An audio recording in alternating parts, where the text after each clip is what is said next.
Can you imagine, आज से 1.5 साल पहले डीएचए प्रिज्म, डीएचए मुल्तान और लाहौर स्मार्ट सिटी के मुतालिक मैंने कुछ प्रेडिक्शंस की थी जिसकी एक्यूरेसी 100% है। माय एरियाज ऑफ इंटरेस्ट, ये 3 जो है वो ही क्यों थे, उसके बारे में हम लोग डिस्कस करेंगे और मैंने किस इंडिकेटर को देखते हुए ये सारी प्रेडिक्शंस की थी। पाकिस्तान की किसी भी ट्रेंडिंग मार्केट के अंदर अगर आप शॉर्ट टर्म या लॉन्ग टर्म इन्वेस्टमेंट्स कर रहे हैं तो आप मेरे इस खास इंडिकेटर को स्टडी करते हुए बहुत ज़्यादा फ़ायदा उठा सकते हैं, शॉर्ट टर्म में भी और लॉन्ग टर्म में भी। तो इस वीडियो में हम लोग ये सारी चीज़ों को डिस्कस करेंगे। Please keep watching this video.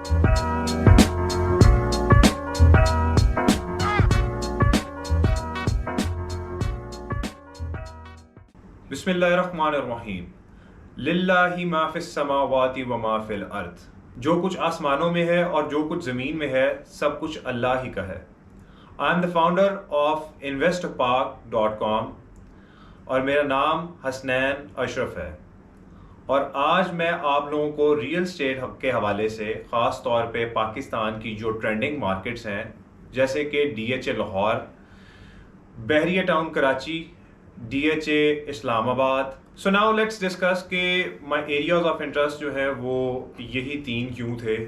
DHA Lahore में मैंने जो है वो डीएचए प्रिज्म क्यों सिलेक्ट किया, लाहौर स्मार्ट सिटी क्यों सिलेक्ट किया और डीएचए मुल्तान क्यों सिलेक्ट किया। उसकी रीज़न ये थी कि मैं रिस्क रिवॉर्ड रेशो जो है उसको जब मैंने कैलकुलेट किया है लास्ट साइकिल में, तो मैंने इस चीज़ को ऑब्जर्व किया है कि इन 3 एरियाज में रिस्क रिवॉर्ड रेशो जो है वो बहुत ही अच्छा था। जिन लोगों ने जो है वो डीएचए प्रिज्म में इन्वेस्टमेंट की, डीएचए मुल्तान में इन्वेस्टमेंट की, लाहौर स्मार्ट सिटी में इन्वेस्टमेंट की इन द लास्ट 1 ईयर, तो उन लोगों को ये अंदाज़ा हो सकता है कि मैं किस हवाले से बात कर रहा हूँ। क्योंकि हम लोग अगर हिस्ट्री के मुताबिक थोड़ा सा देखें तो डीएचए प्रिज्म में right after pandemic 80 lakh 90 lakh रुपए का प्लॉट था जो कि 150 तक गया, जो कि फर्स्ट वेव थी। एलियट वेव थ्योरी के हवाले से अगर हम थोड़ा सा इसको डिस्कस करें, जो कि बेसिक मार्केट साइकोलॉजी है, अगर आप किसी भी मार्केट को स्टडी करना चाहते हैं तो मेरा ख्याल है कि एलियट वेव थ्योरी जो है वो कि बेसिक साइकोलॉजी ऑफ मार्केट है, जिससे आप किसी भी मार्केट को मेजर कर सकते हैं कि वो कौन सी स्टेज के ऊपर खड़ी हुई है।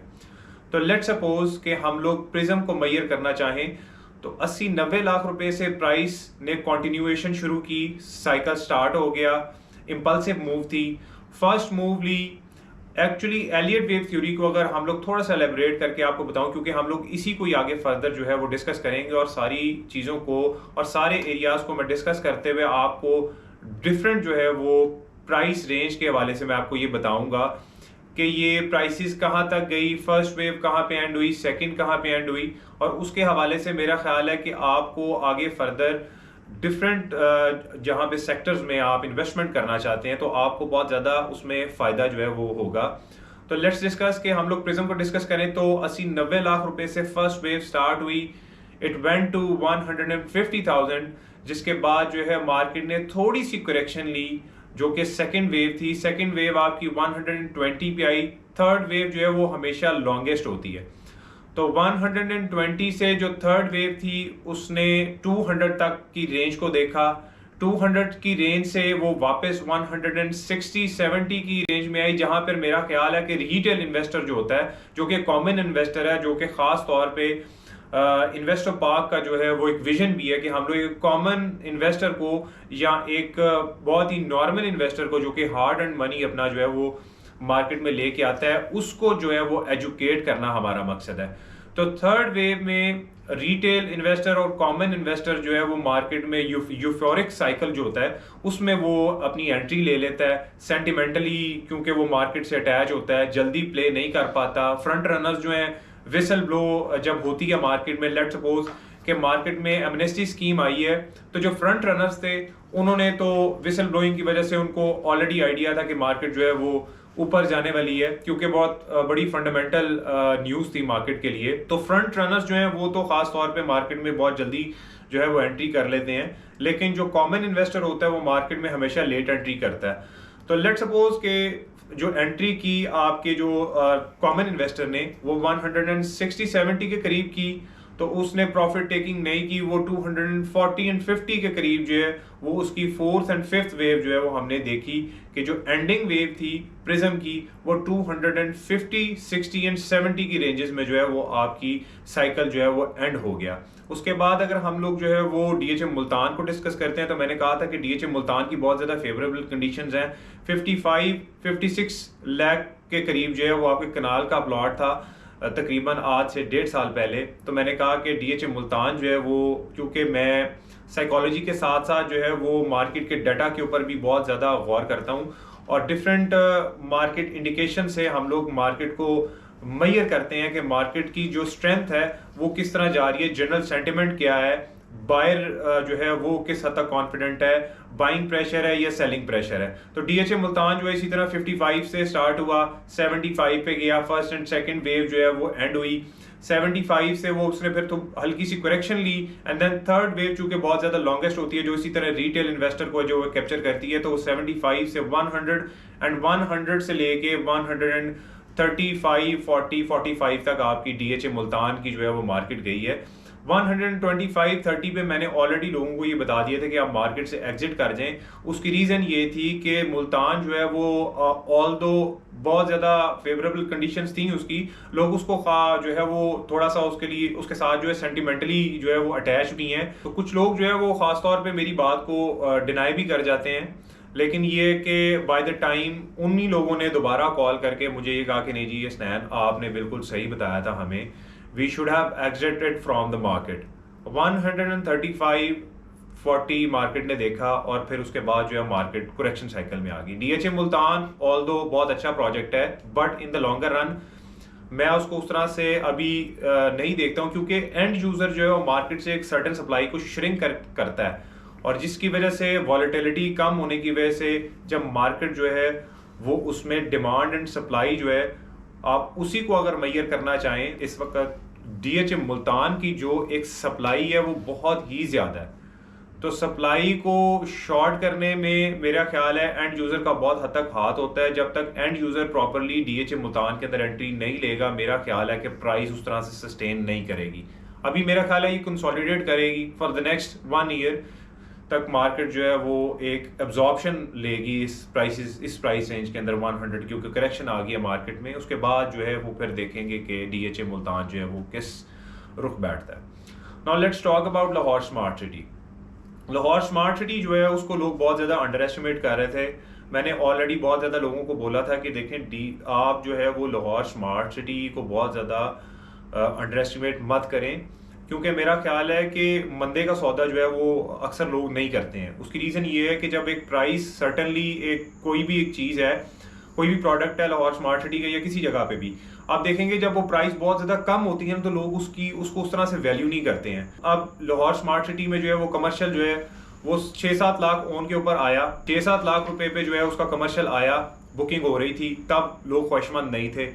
लेकिन जो ही कमर्शियल जो है वो 35 लाख 40 लाख को जो है वो टच कर गया, तो ऑब्वियसली मेरा ख्याल है कि तकरीबन लाहौर स्मार्ट सिटी में जो बायर था वो एटलीस्ट मेरा ख्याल है 5 to 7x था टू द सिचुएशन जबकि बुकिंग जो है वो हो रही थी इनिशियली जब लॉन्च हुआ था। तो 35 लाख के ऊपर मार्केट चली गई। लाहौर स्मार्ट सिटी कमर्शियल जो है वो 35 लाख से 40 लाख, 40 से 45।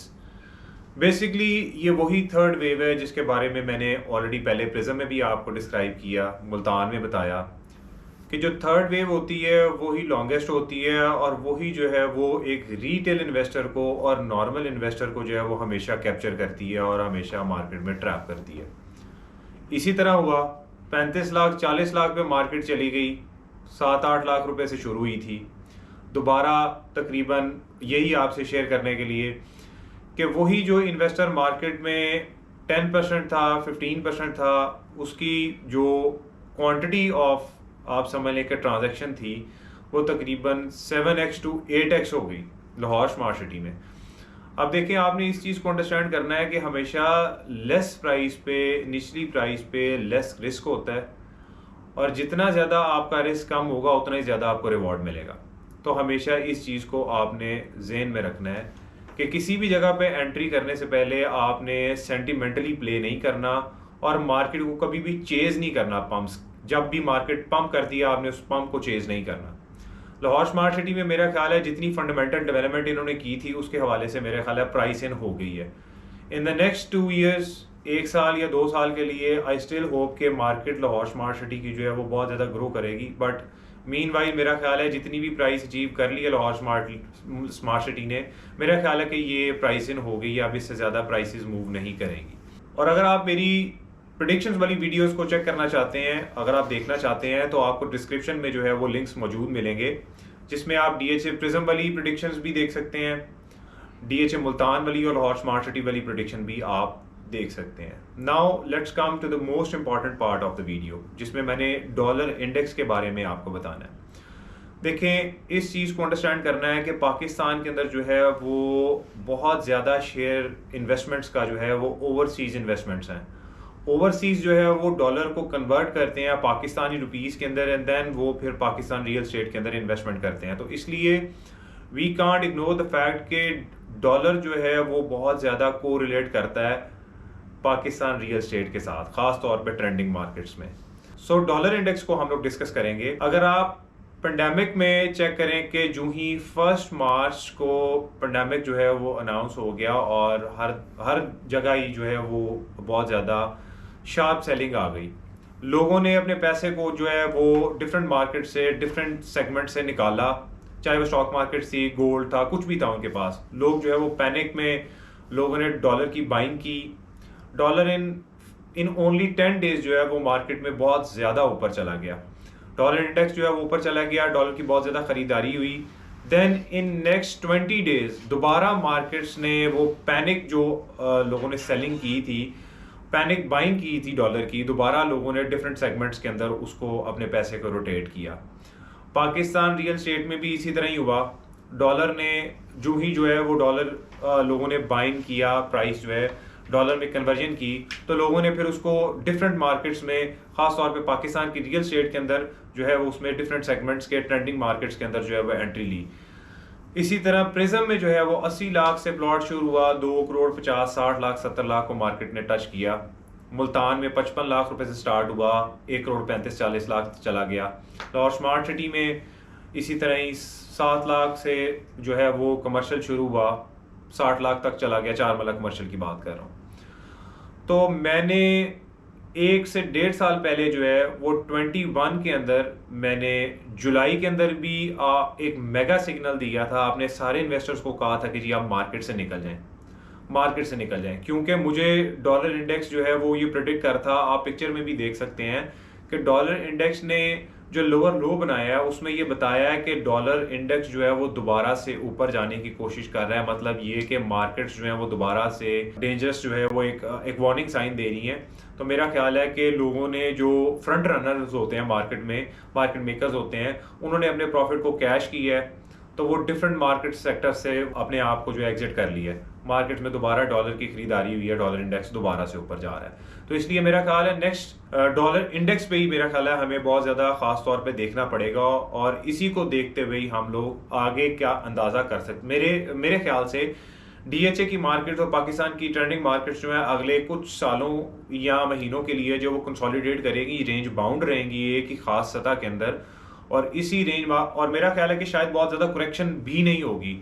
और इस करेक्शन ना होने की रीज़न ये है कि इन्फ्लेशन और हाइपर इन्फ्लेशन की वजह से, क्योंकि रियल स्टेट जो है वो पाकिस्तान में ख़ास तौर पे समझा भी जाता है, ऑल ओवर द वर्ल्ड भी ये समझा जाता है कि स्टोर ऑफ वैल्यू है। तो स्टोर ऑफ वैल्यू होने की वजह से लोग जो है वो जो इसको सेल करेगा वो पैनिक सेलिंग में, जिसको ज़रूरत होगी पैसे की वही निकालेगा, जो नहीं निकालेगा और नेक्स्ट साइकिल के अंदर मेरा ख्याल है अपने पैसे को 4 से 5 गुना कर सकता है। तो मेरा ख्याल है कि आज की वीडियो को इख्तिताम करते हैं इसी जगह पर। अगर आपको मेरी वीडियो पसंद आई है तो मेरे चैनल को लाइक करें, इसको सब्सक्राइब करें।